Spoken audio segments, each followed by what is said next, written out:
Olá pessoas, quando inauguramos essa série por uma reforma política, nós colocamos uma série de fatores que podiam ser sintetizados em alguns critérios que acompanhariam essa nossa discussão do que deveria ser feito e não ser feito nessa reforma política.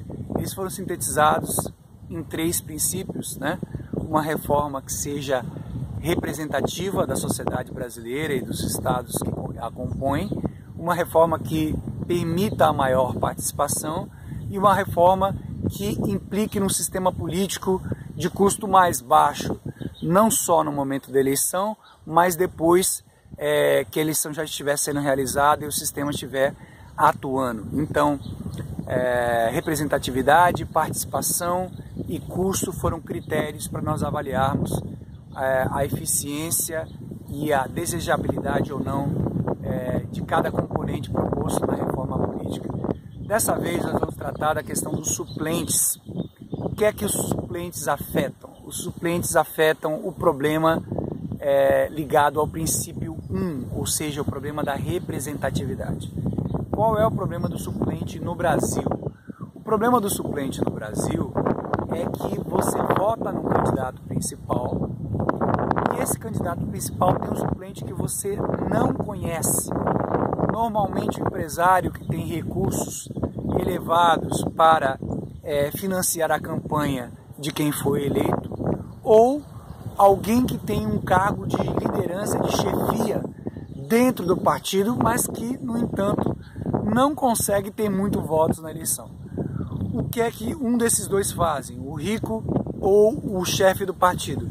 Eles colocam um candidato com maior chance de ter votos, esse candidato é eleito e depois ele se afasta por algum motivo, por exemplo, ocupar um cargo no executivo, já que o povo brasileiro vota no deputado e ele vai para um cargo executivo e isso não tem muito peso para o eleitor brasileiro, e fica lá então um ilustre desconhecido ou alguém que não teria condição de ser eleito, nos representando nos níveis estaduais e nos níveis federais. Portanto, isso cria um problema de representatividade. Então, assim como vice-presidente ou vice-governador, onde você elege alguém, por exemplo, que é pró-políticas sociais, mas o seu sucessor é pró-abertura de mercado, não intervenção do Estado, contra políticas sociais, ou vice-versa, né? Você elege um Collor que propõe uma abertura de mercado, uma modernização da sociedade brasileira no sistema produtivo, e você acaba recebendo um Itamar Franco, que é nacionalista, etc., ou seja, com características distintas do principal que foi eleito. Na questão da suplência de deputados, isso também ocorre, ou de vereadores, isso também ocorre.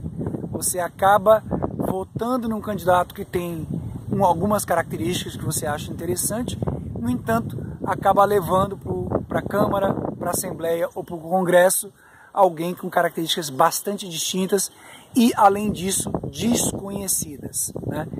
Portanto, o canal Em Tempo, nessa série sobre reforma política brasileira, propõe a extinção dos cargos do suplente como pessoas não conhecidas. Nós temos que ter outros critérios para eleger os suplentes que não sejam pessoas que estão automaticamente associadas ao nome de quem foi eleito e que são plenos desconhecidos. Qual é a característica dessa reforma? Qual é a proposta? Esse é um papo para uma outra ocasião. Mas a proposta é extinguir os suplentes de vereadores, os suplentes de deputados estaduais e suplentes de deputados federais numa nova reforma política para ser realizada no Brasil. Então é isso aí, até outra, até breve, nos vemos.